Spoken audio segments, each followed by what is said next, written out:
E aí, galera do Na Real, tudo bom com vocês? Eu sou o Rafael Augusto, este é mais um Na Real. Na Real hoje é especialíssimo, temos um convidado global, meu amigo. É, isso aí, não é Antônio Fagundes, também não é o Tarcísio Meira, mas também é um convidado global. Vamos falar do quê? De futebol. Não é o Caio Ribeiro, porque ele é um bananão.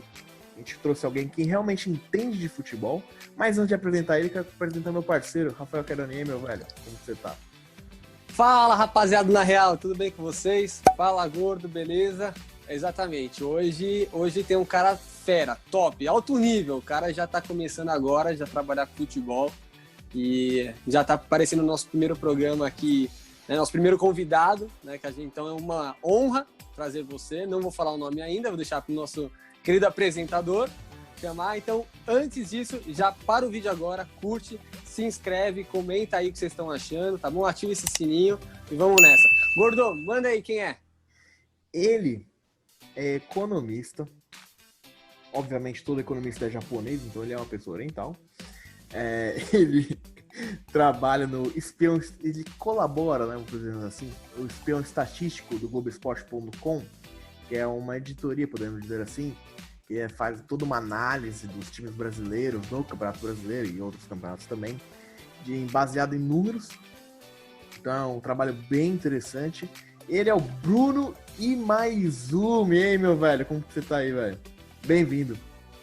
Fala, gordo. Fala, Rafa. Tudo bem com vocês? Só para um prazer estar aqui com vocês hoje. Só para comentar aí com a galera que esses dois caras aí eu conheço desde a da minha adolescência. Verdade, aí, né? A gente estudou junto, então é uma honra aqui estar participando aqui com vocês. É isso aí, é um desprazer estar aqui com você. Vamos falar de futebol que interessa, de bola rolando, porque assim, eu já vou explicar aqui. Eu e o Bruno, a gente tem uma treta. A treta é o seguinte: eu analiso, irmão, campo, futebol jogado. Ele fala, não, mas o time que tem 37% de chance de fazer gol, irmão, futebol jogado, velho. Não tem essa, o pênalti, Dudu bate mal, o pênalti, não sei o que, não sei o que lá, não sei o que.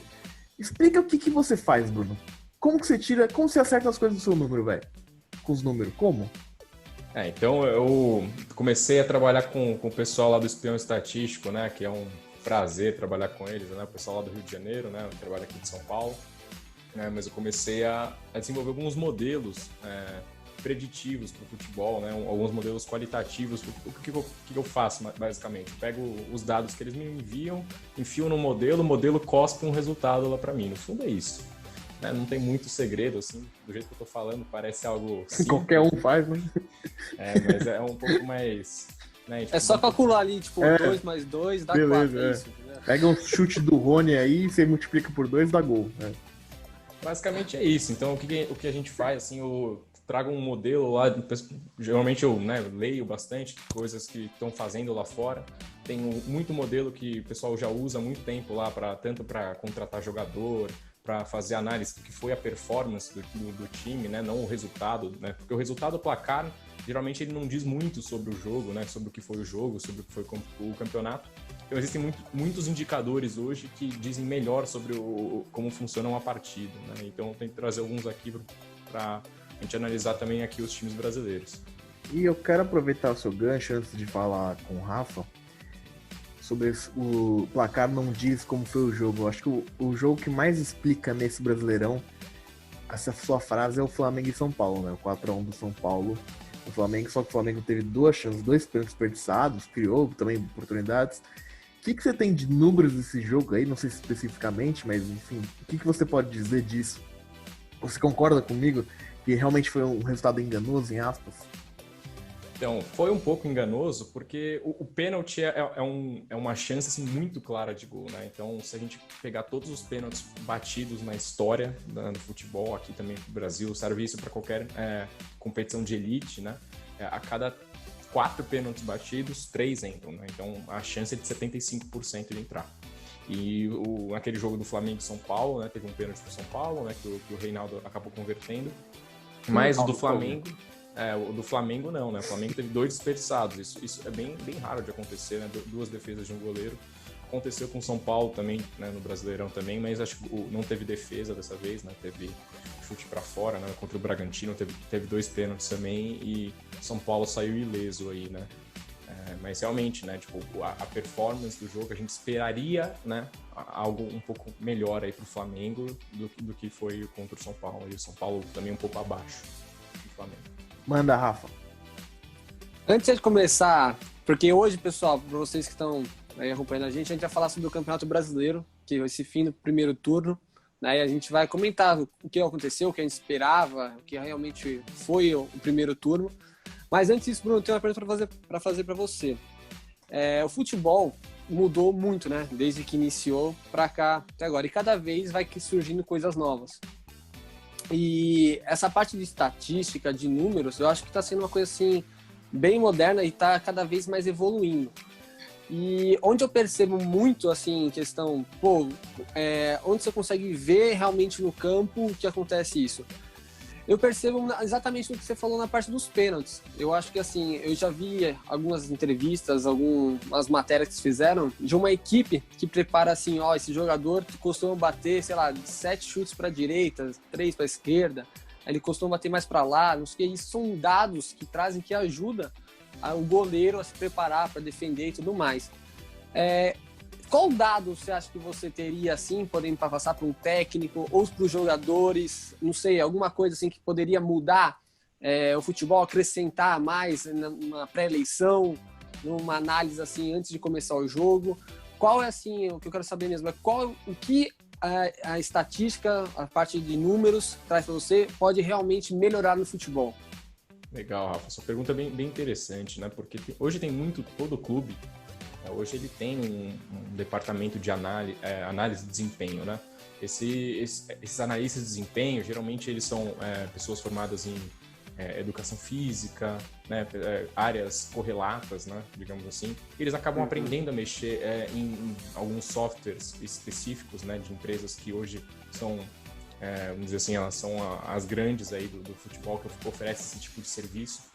Geralmente, o que esses caras fazem? Eles fazem a preparação muito por vídeo, né, de todos os lances do time adversário. Então, sei lá, o Corinthians vai jogar contra o Palmeiras, né, na semana, então o cara vai lá e fica vendo vídeo, fica fazendo edição, né, passa para o técnico tenta passar isso para os jogadores. Esse cara dribla mais para a esquerda. Aí o cara, quando vai descobrir, o cara, né, tipo...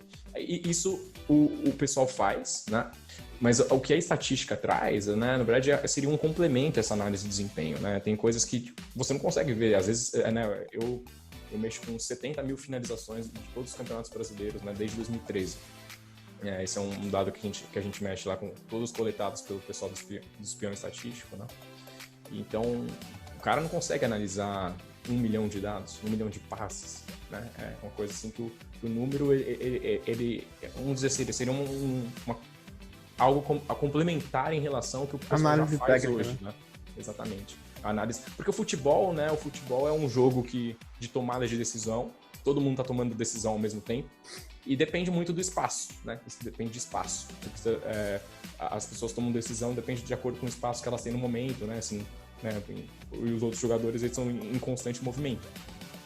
E isso, se a gente consegue traduzir isso para número, a gente consegue trazer muitos indicadores. A gente vê, esse time oscilou em tal indicador esse jogo. Né? Ou tal, não produziu o suficiente, ou o cara não conseguiu passar do meio campo, né? Não conseguiu fazer pressão no adversário na área onde ele consegue pegar a bola e traduzir isso em chance de gol. Né? Tem muito indicador hoje que tem muita gente que não conhece, né? A gente tenta trazer os principais, os mais básicos, que não são tão básicos, né? Mas é isso, né? A ideia é complementar essa ideia, essa análise de desempenho já feita hoje. E eu acho que o desafio para você, Bruno, é conseguir fazer com que tudo isso que você explicou seja básico para quem não entende, né? Porque tem que fazer gráfico, tabela, todas essas coisas para facilitar, né, para o pessoal ver isso. Além de tudo isso, é juntar todas as informações e fazer um Celso Roth da vida entender que aquilo é importante para o trabalho dele. Acho que o fundamental é esse. Exato, né? Tem muita técnica atrasada, de formação diferente, né? Então, a linguagem que você tem que passar para o técnico não é a mesma que você tem que falar com o analista, que não é a mesma que tem que falar com o diretor, com o presidente, né? E assim, com jogadores também que tem mais dificuldade. Exatamente. Não, com jogador é outra ideia. Né? Até te perguntar sobre isso, cara. Você já teve experiência em reunião com clube, com dirigentes, com jogador, com técnico? Como que foi essa parada? Se você já teve alguma? Ano passado, né, 2019, aí, para quem não sei quando vocês vão estar vendo o vídeo, mas conversei com bastante clube, seja presidente, diretor, treinador.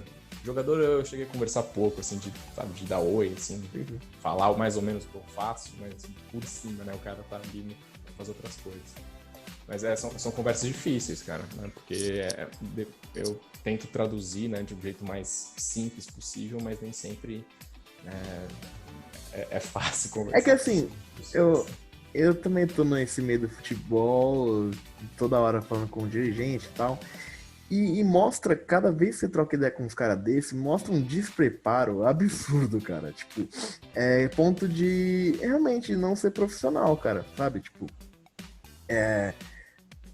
também não todo dirigente, tem um ou outro ali que é um cara, ok, estudioso, mas ele não necessariamente é um cara pra esse tipo de serviço, entendeu? Ele é um cara mais de negócio, entendeu? O Alexandre Matos da vida.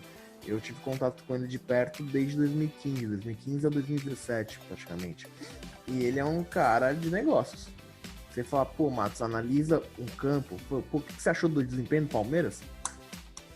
4-3-3, 4-2-2, não sabe porra nenhuma. Mas ele vai lá e negocia com o Dudu.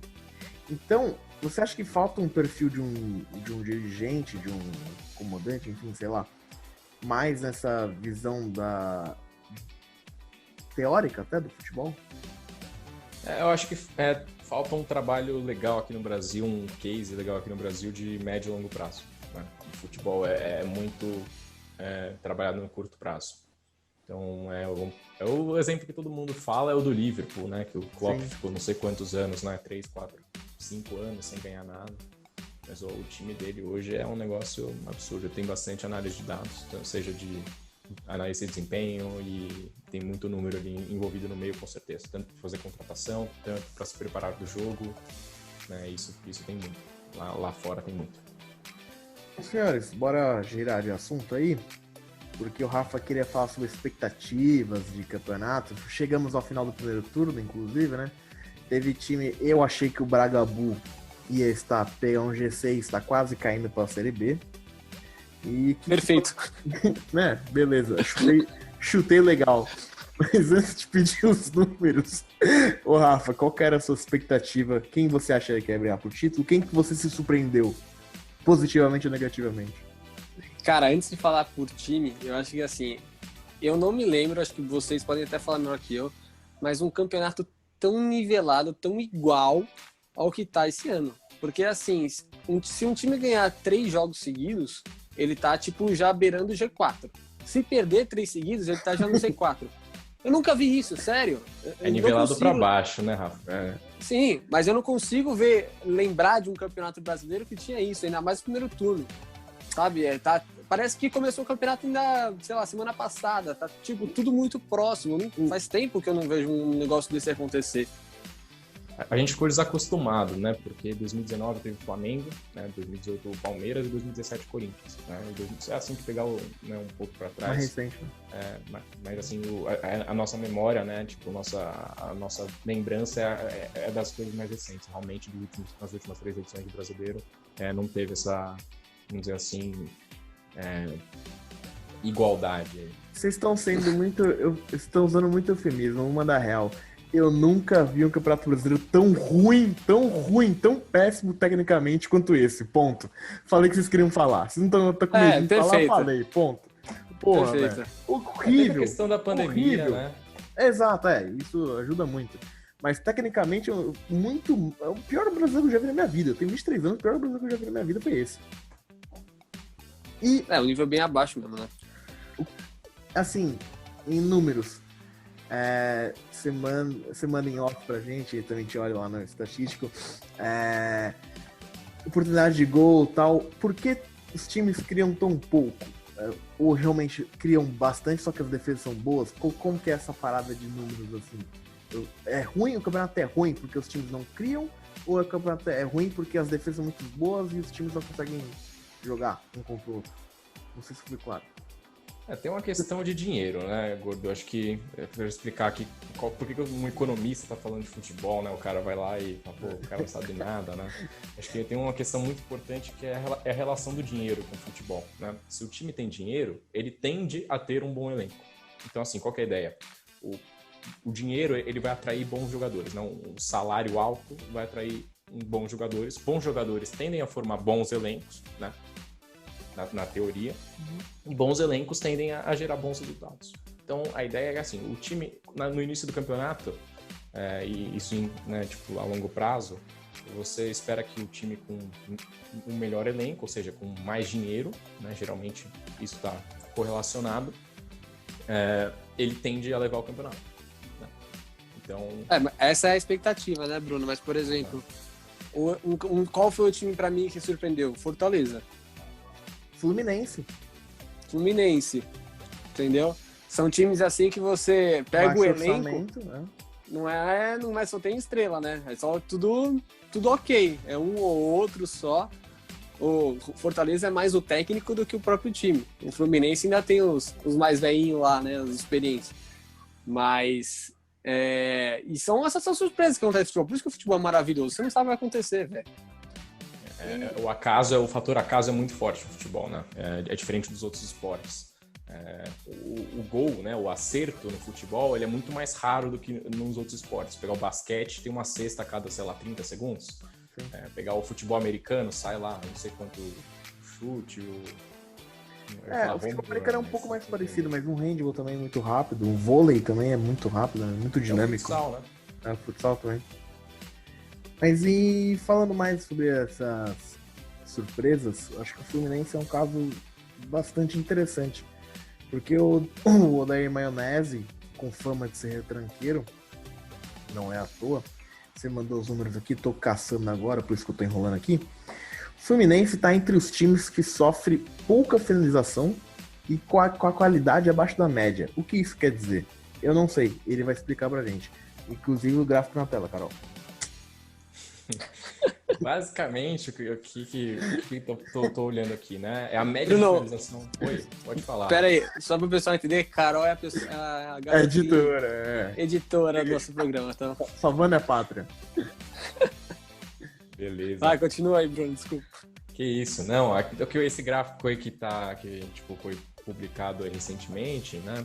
A gente, o que tá olhando? A gente tá olhando a média de finalização sofrida. Porque você fala assim, o time finalizou tantas vezes ao gol.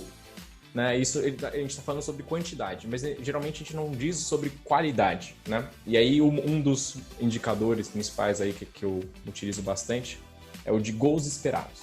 Né? O que é esse indicador maluco aí? Basicamente eu estou querendo qualificar a finalização, ou seja, eu quero entender como foi a qualidade da finalização. Então, qual que é a ideia? Um chute sem goleiro, né, dentro da área, é muito mais fácil sair um gol do que um chute do meio campo. Então eu consigo dar números para isso. Né? Então eu consigo dizer assim, como foi a qualidade de todas as finalizações feitas no Brasileirão. Não leva só em conta a distância, né, e ângulo, como eu acabei de falar, mas leva em conta muita outra coisa. Se a finalização foi com a perna boa do cara ou a perna ruim, se foi de cabeça, se a finalização veio de um pênalti, né, de um contra-ataque, de um escanteio, de um cruzamento, enfim. E tem muitos fatores, né? A gente coloca tudo isso no modelo, a informação no modelo, e o modelo me dá um número ali de quantos por cento, em média, aquela finalização ela se tornaria um gol. Né? Então, assim, beleza, o gol foi 0 ou 1, né? A finalização, se foi gol é 1, se não foi gol é 0. Mas aí eu quero entender quanto seria uma finalização parecida com aquela, né? Quantos por cento seria gol? Então eu consigo dizer se o cara, ele foi mais eficiente ou menos eficiente, comparando isso depois. Né? Então, ali, né, nesse primeiro gráfico aí do desempenho defensivo, né, do time, o Fluminense, ele é um time que tem uma defesa sólida, né, supostamente. Ele está ali, na verdade, meio perto ali das 4 divisões, né? Então, só que ele está um pouquinho abaixo, né, olhando ali no gráfico, então ele sofre pouca finalização comparado à média, né, de finalizações por jogo sofridas, e a qualidade das finalizações sofridas por eles não é tão grande. Né? E aí, né, olhando para o outro gráfico, né, o desempenho ofensivo, o Fluminense está abaixo também, né? Ele finaliza pouco, né, e com qualidade abaixo da média. Então, o que está acontecendo ali? Ele está se sobressaindo, né? Os resultados do Fluminense estão sobressaindo o que a gente está esperando dele. Né, o que realmente está acontecendo. O resultado está acima da performance do Fluminense. Se isso vai se manter até o final do campeonato ou não, não sabemos, né? Tipo, a tendência é sempre de uma reversão à média, tipo, voltar para onde ele realmente o que ele está performando. Mas se continuar assim, né? Paciência, né? Ou para o torcedor que torce do Fluminense, ótimo. Né? Mas realmente está bem acima das expectativas. Porque, assim, eu vou contar um caso, assim, que aconteceu, né, essa semana. Ano passado, eu cheguei a conversar minimamente com o Jorge Jesus na semana que ele chegou. Bastidores! Conversa assim, do Flamengo sobrou, né? Não, assim, óbvio, deu pra ver no resultado, claro, mas os caras produziam absurdos, né? E ainda continuam produzindo, né? Mesmo continuam... É um dos favoritos ao título, né? Pelo menos, tipo, eu rodo, né, milhões de simulações aí dos jogos que faz o Flamengo.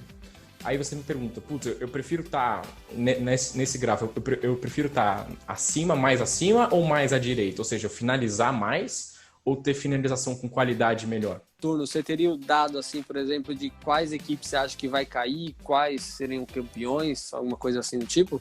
Temos o seguinte, eu rodo depois de todas as rodadas dos jogos.